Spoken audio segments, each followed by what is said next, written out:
മലപ്പുറത്ത് ഇൻഷുറൻസ് തുകയ്ക്ക് വേണ്ടി കന്നുകാലികളെ ഭക്ഷണവും വെള്ളവും നൽകാതെ കൊന്നു തള്ളുന്നു. കുറ്റിപ്പുറത്ത് ഒരു ക്ഷീര കർഷകനാണ് കുറഞ്ഞ വിലയ്ക്ക് കന്നുകാലികളെ വാങ്ങി വെയിലത്ത് കെട്ടിയിട്ട് കൊല്ലുന്നത്.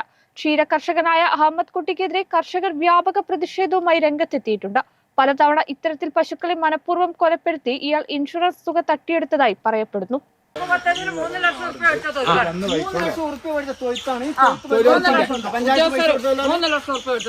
മേക്കൂരിട്ടിട്ടുണ്ടോ? അതിന് പഞ്ചായത്ത് പഞ്ചായത്ത് പൈസ അനുവദിച്ചു കൊടുത്താണ്. മെമ്പർ മാനാണ് ചെറിയ കുളമ്പ് ആണിലെ കുളമ്പ്. ഇത് രണ്ട് ഭാര്യയല്ലേ ഇതാണ്ട മുട്ടിന്റെ ഇതിന്റെ ഇവിടെ എന്ത് നീന്തത് ഈച്ച കണ്ടില്ല. അതാ കംപ്ലീറ്റ് ഈച്ച ബാക്കിലൊക്കെ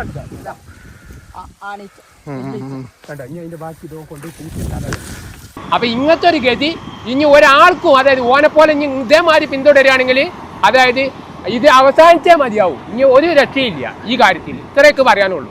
ലോകത്തിലെ ഏറ്റവും ക്രൂരനായ ജീവി ഏതാണെന്ന് ചിന്തിച്ചിട്ടുണ്ടോ? എന്നാൽ അത് മറ്റാരുമല്ല, മനുഷ്യൻ തന്നെയാണ്. മനുഷ്യന്റെ ക്രൂരതയുടെ മറ്റൊരു മുഖമാണ് ഇവിടെ അനാവരണം ചെയ്യപ്പെടുന്നത്. ഈ വാർത്ത കേട്ടുകഴിഞ്ഞാൽ മനുഷ്യൻ എങ്ങനെ ഇത്രയ്ക്ക് ക്രൂരനാകാൻ കഴിയുന്നെന്ന് നമ്മളൊക്കെ ചിന്തിച്ചു പോകും. വിലക്കുറവിൽ കന്നുകാലികളെ വാങ്ങി അവയെ കൊന്നു തള്ളി പലതവണ ഇൻഷുറൻസ് കൈക്കലാക്കിയ ഒരു ക്ഷീരകർഷകനെ കുറിച്ചാണ് ഈ വാർത്ത. മലപ്പുറം ജില്ലയിലെ കുറ്റിപ്പുറം എടച്ചലത്താണ് കൊടും ക്രൂരത. ക്ഷീരകർഷകനായ അഹമ്മദ് കുട്ടിയാണ് ഇൻഷുറൻസ് തുകയ്ക്കായി കന്നുകാലികളെ മനഃപൂർവ്വം കൊന്നു തള്ളുന്നത്. കുറഞ്ഞ വിലയ്ക്ക് വാങ്ങുന്ന കാലികളെ ഇയാൾ മേയാൻ എന്ന പേരിൽ ഭാരതപ്പുഴയിലെ തുരുത്തുകളിൽ കെട്ടിയിടും. കൊടും വെയിലിൽ വെള്ളമോ ഭക്ഷണമോ ലഭിക്കാതെ കാലികൾ ചത്തുവീഴും. ഇതോടെ ഇവയെ വെട്ടിനുറുക്കി പുഴയിൽ തള്ളും. എന്നിട്ട് പശുക്കൾ ചത്തുപോയെന്ന് പറഞ്ഞ് ഇൻഷുറൻസ് തുക തട്ടിയെടുക്കുന്നതാണ് രീതിയെന്ന് നാട്ടുകാർ പറയുന്നു.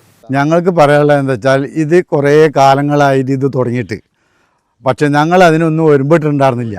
ഇതിപ്പോൾ 5, 6, 7 ഒക്കെ ആയപ്പോഴാണ് ഞങ്ങളിതിന് മുന്നിട്ടിറങ്ങിയത്.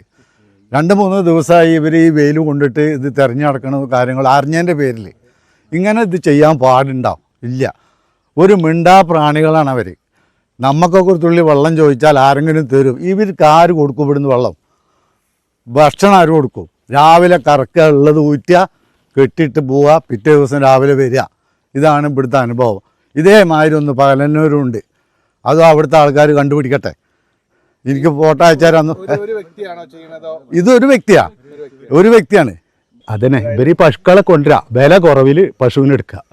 അത് 12 റുപ്യ, 15 റുപ്യ, 20 റുപ്യക്കൊക്കെ പശുവിന് എടുത്തിട്ട് 70 റുപ്യ, 80 റുപ്യക്കൊക്കെ ഇൻഷൂർ ചെയ്യുക. ഇൻഷൂർ ചെയ്തിട്ട് ഇതാ കണ്ടില്ലെങ്കിൽ ഈ സ്ഥലത്ത് കൊടുത്തിട്ട് ഇതേപോലെ കൊടുത്ത് കെട്ടിയിട്ട് കുറഞ്ഞ കാലം കൊണ്ട് 1 മാസം കൊണ്ടോ 2 മാസം കൊണ്ടോ ഇത് ചാവുകയാണ്. ചത്തിട്ട് പിന്നെ ഇൻഷൂറിന് ആളെ കൊടുത്തിട്ട് ഈ പോസ്റ്റ്മോർട്ടം ചെയ്തിട്ട് ഇതിന് കാശ് മേടിച്ച. ഇതാണ് ഇവൻ്റെ ഐഡിയ. 6ഓളം പശുക്കളെ അഹമ്മദ് കുട്ടി ഇത്തരത്തിൽ കൊന്നു തള്ളിയിട്ടുണ്ട്. വലിയ തുകയിൽ ഇൻഷുറൻസ് കൈക്കലാക്കാനാണ് മിണ്ടാപ്രാണികളോട് ഈ കൊടും ക്രൂരത.